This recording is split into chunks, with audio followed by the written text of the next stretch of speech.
धरती पर थोड़ा डर का माहौल था। सारे देशों ने अपने बीच मौजूद सारे गिले शिकवे भुला दिए और मिलकर ESD यानी अर्थ स्पेस डिफेंस सिस्टम बनाया। दरअसल आज से 20 साल पहले एक बहुत बड़ा एलियन हमला हुआ था जिसमें इंसानों ने एलियंस को हरा दिया था। जो एलियन जहाज धरती पर गिर गया था उसके पार्ट से लोगों ने एलियन टेक्नोलॉजी को समझा और फिर उसका तोड़ भी निकाला। ESD ने अमेरिका की खुफिया लोकेशन एरिया 51 में अपने हेडक्वार्टर्स बनाए। एलियन टेक की मदद से इंसानों ने भी अपनी उड़न तश्तरियां बना ली जिसके जरिए अब चांद और कुछ बाहरी प्लैनेट्स पर भी बेस बना लिए गए। लेकिन धरती के लोगों को ये नहीं पता था कि कुछ एलियंस अभी भी धरती पर नजर रखे हुए हैं। पुराने प्रेसिडेंट विटमोर को लगातार इस बारे में सपने आते रहे। उनके सपनों में एक अजीब सी गोल आकार चीज दिखती। उधर एरिया 51 में जनरल एडम्स को एक इमरजेंसी के लिए बुलाया गया। 20 साल पहले जो एलियंस पकड़े गए थे वो हमेशा से बेहोशी की हालत में थे, लेकिन अब अचानक से वो जाग गए और अपने पिंजरों में कांपने लगे। जनरल एडम्स इस बारे में ESD के डायरेक्टर के साथ डिस्कस करना चाहते थे, लेकिन डायरेक्टर वहाँ था ही नहीं। डायरेक्टर डेविड तो अभी अफ्रीका में था। वहाँ वो अफ्रीका के एक कबीले के सरदार उम्बुटू से मिले और उसकी फौज से भी, जिनके पास कोई तीर कमान नहीं बल्कि एलियंस के हथियार थे। उनके हेडक्वार्टर्स के आसपास एलियंस की हड्डियां बिखरी पड़ी हैं। वहाँ के लोग डेविड को देखकर खुश नहीं हुए, लेकिन इससे पहले की बात और बिगड़ती कैथरीन ने बीच में आकर कहा कि डेविड मेरे साथ है। कैथरीन यहाँ पहले से काम कर रही थी। फिर उसने डेविड को वो जहाज दिखाया जो पहले हमले के दौरान धरती पर उतर गया था। 10 साल पहले यहाँ के लोकल लोगों ने जहाज से बाहर आए एलियंस से लड़ाई की थी और उम्बुटू ने बताया कि 2 दिन पहले अचानक से जहाज की लाइटें अपने आप चालू हो गई। उन्हें वहाँ पास में ही एक बड़ा सा गड्ढा भी मिला जिससे पता चला कि एलियंस धरती के अंदर तक ड्रिल करना चाहते थे ताकि पूरा प्लेनेट ही तबाह हो जाए। लेकिन जैसे ही मदरशिप को उड़ा दिया गया तो वो अचानक रुक गए। जब सभी लोग जहाज के अंदर गए तो उन्होंने देखा कि कंप्यूटर एक सिग्नल भेज रहा है जो डेविड ने पहचान लिया कि ये तो मदद मांगने का संकेत है, जिसका मतलब है कि ये जहाज खुद ब खुद बाकी एलियंस से मदद मांग रहा है कि आ जाओ धरती पर हमला करने। और खतरनाक बात ये थी कि किसी ने इस सिग्नल का जवाब भी दे दिया था। इसी दौरान जनरल एडम्स को खबर मिली कि एक दूसरे प्लेनेट पर बना हुआ बेस पूरी तरह से तबाह हो गया है। इस खबर से सभी लोग रेड अलर्ट पर आ गए।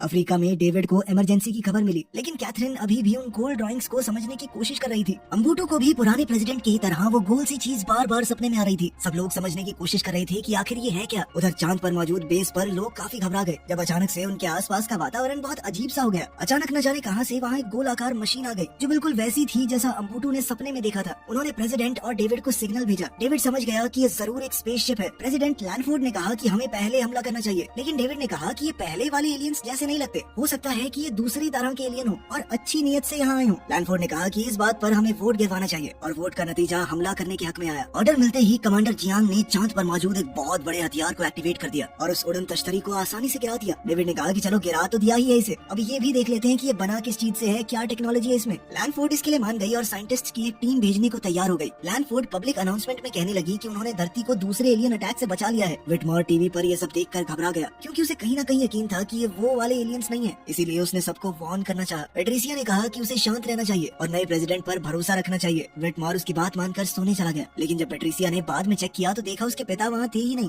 इसी दौरान जेक नाम का एक पायलट डेविड और उसके साथियों को एक स्पेसशिप में लेने पहुंच गया ताकि उन्हें अफ्रीका से चांद तक उस गोल उड़न तश्तरी के मलबे को चेक करने के लिए लाया जा सके।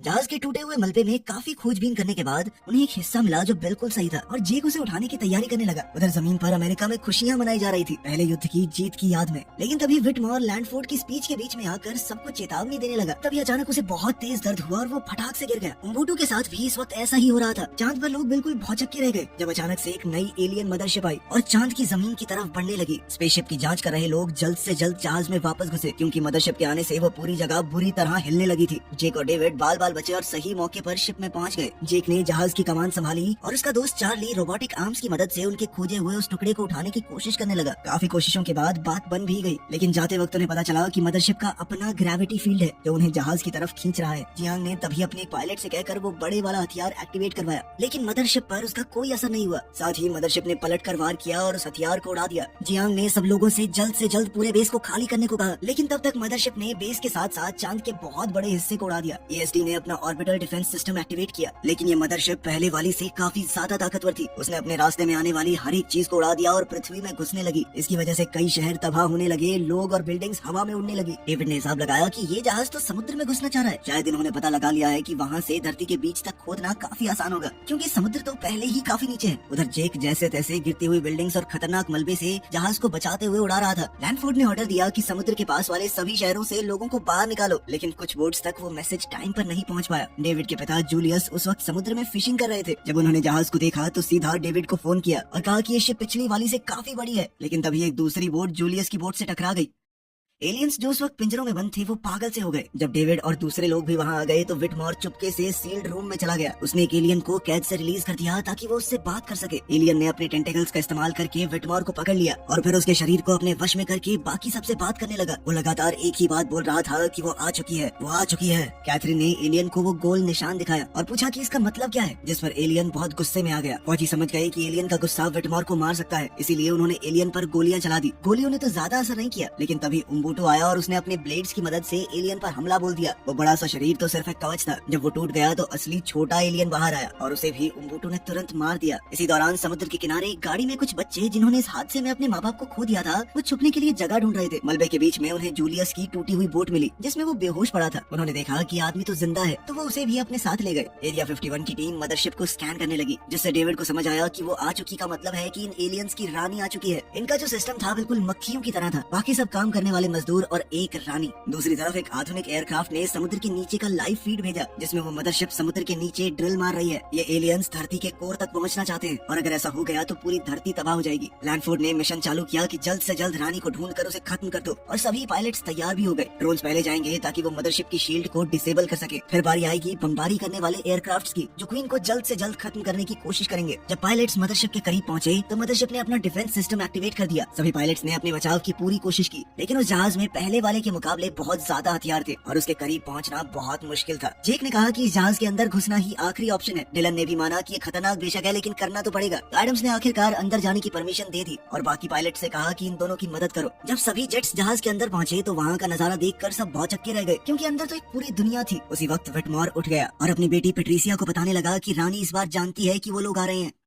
पेट्रिसिया तुरंत एडम्स के पास गई और बताया कि ये एक जाल है, लेकिन तब तक बहुत देर हो गई थी। अचानक मदरशिप के अंदर से एक खास तरंग निकली जिससे सारे जेट डिसेबल हो गए, लेकिन तब तक मिशन पूरा करने की कोशिश में उन्होंने बॉम्ब को रिलीज कर दिया। लेकिन वो धमाका रानी का कुछ नहीं कर पाया, क्योंकि उसके आसपास एक एनर्जी शील्ड थी। फिर एक दूसरी तरंग एलियन सिस्टम से निकली जो इतनी ज्यादा ताकतवर थी कि उसने सारे सैटेलाइट्स, एरिया 51 बेस और प्रेसिडेंट बंकर तक को डिसेबल कर दिया। और मदरशिप ने इस मौके का फायदा उठाकर बंकर पर हमला बोल दिया, जिसमें लैंडफोर्ड और वहाँ मौजूद सभी लोग मारे गए। थोड़ी देर बाद मिलिट्री लीडर्स एरिया 51 पहुंचे और एडम्स को नया यूएस प्रेसिडेंट डिक्लेयर कर दिया। मदरशिप के अंदर जेक, डिलन और कुछ दूसरे पायलट्स भी इस हादसे के बाद जिंदा बचे होते हैं, तो अब उन्हें जल्दी से वहाँ छुपना पड़ा ताकि वो पकड़े न जाएं। बेस पर एक साइंटिस्ट ने ताकतवर लेजर की मदद से वो हिस्सा खोल दिया जो डेविड अपने साथियों के साथ चांद पर आई उस गोल्ड स्पेसशिप के मलबे से ढूंढ कर लाया था। उसके अंदर से एक अजीब सा गोला निकला जो किसी बड़ी सी बॉल जैसा लग रहा था। फ्लॉयड नाम के एक साइंटिस्ट ने आगे बढ़कर उस गोले को छुआ। कुछ ही सेकंडों में उस गोले ने फ्लॉयड के हाथ को पकड़ लिया, जिसके बाद वो स्फीयर एक्टिवेट हो गया और फ्लॉयड से अंग्रेजी में बात करने लगा, जो उसने फ्लॉयड के दिमाग से ही सीखी थी। जैसे ही वो गोला एक्टिवेट हुआ, रानी को उसका सिग्नल मिल गया और वो उसे खत्म करने के लिए तैयार होने लगी। रानी ने एक बहुत बड़े आर्मर के पीस को पहन लिया और पायलट्स ने देखा कि मदरशिप का टॉप अलग हो रहा है। उधर उस गोले ने बताया कि हम तो इंसानों को वार्निंग देने आए थे कि ये खतरा उनकी तरफ बढ़ रहा है, लेकिन तुम लोगों ने तो बिना सोचे समझे हमारे ऊपर हमला बोल दिया। उसने बताया कि हम पहले भी इन एलियंस से लड़ाई कर चुके हैं। दरअसल ये मदरशिप बहुत एडवांस टेक्नोलॉजी पर चलती है और ये अलग अलग ग्रहों के कोर्स को चुराते हैं। उस गोले ने बताया कि हमारे ग्रह से मैं आखिरी बचा हूँ, बाकी सब खत्म हो गया और मेरे अंदर बहुत ज्यादा एडवांस टेक्नोलॉजी छुपी है। गोले ने ये भी बताया कि एक छुपे हुए प्लेनेट पर वो उन लोगों को ट्रेनिंग देता है जो इन एलियंस के अटैक से बच गए, ताकि वो भविष्य में भी इन एलियंस से लड़ सके। इसी वजह से वो एलियन इस गोले का निशान देखते ही डर गया था, लेकिन अब गोले के एक्टिवेट होने के बाद क्वीन उसकी लोकेशन को ट्रैक कर सकती है। डेविड ने कहा कि जब हम जानते हैं कि रानी यहाँ आएगी तो हम भी तो जाल बिछा सकते हैं, जैसे उसने हमें फंसाया था। अब उन्हें सिर्फ रानी को ट्रैक करने का तरीका चाहिए था, क्योंकि उनके नए ट्रैकिंग सिस्टम को तो रानी ने खराब कर दिया था। तब एडम्स ने बताया कि उसके पास पिछले युद्ध का एक पुराना रेडार ट्रक है, वो अभी भी काम करता होगा। एडम्स और डेविड ने कुछ बचे हुए पायलट से बात करते हुए उन्हें समझाया कि सैटेलाइट्स बंद हो चुकी हैं, तो किसी को खुद जाकर बॉम्ब्स को ब्लास्ट करना पड़ेगा। इसका मतलब जो पायलट जाएगा वो वापस नहीं आ पाएगा, उसकी जान धमाके में जाना तय है। पेट्रिसिया इस काम को करना चाहती थी, लेकिन विटमॉर ने बीच में आकर कहा कि मैं जाऊंगा। उसकी बेटी ने बहुत मना किया, लेकिन वो नहीं माना। इसी दौरान जूलियस होश में आया और उसने उस भाई बहन के जोड़े से कहा कि मुझे एरिया 51 ले चलो, लेकिन उनकी गाड़ी में तेल ज्यादा नहीं था। इसी वजह से अचानक गाड़ी बहुत धीरे चलने लगी। रास्ते में वो पेट्रोल भरवाने के लिए रुके और वहाँ उन्हें एक स्कूल बस मिली जो पूरी बच्चों से भरी हुई थी, जिसका ड्राइवर उन्हें छोड़कर चला गया था। जूलियस जल्दी से ड्राइवर की सीट पर पहुंचा और सभी बच्चों को लेकर एरिया 51 की ओर बढ़ने लगा।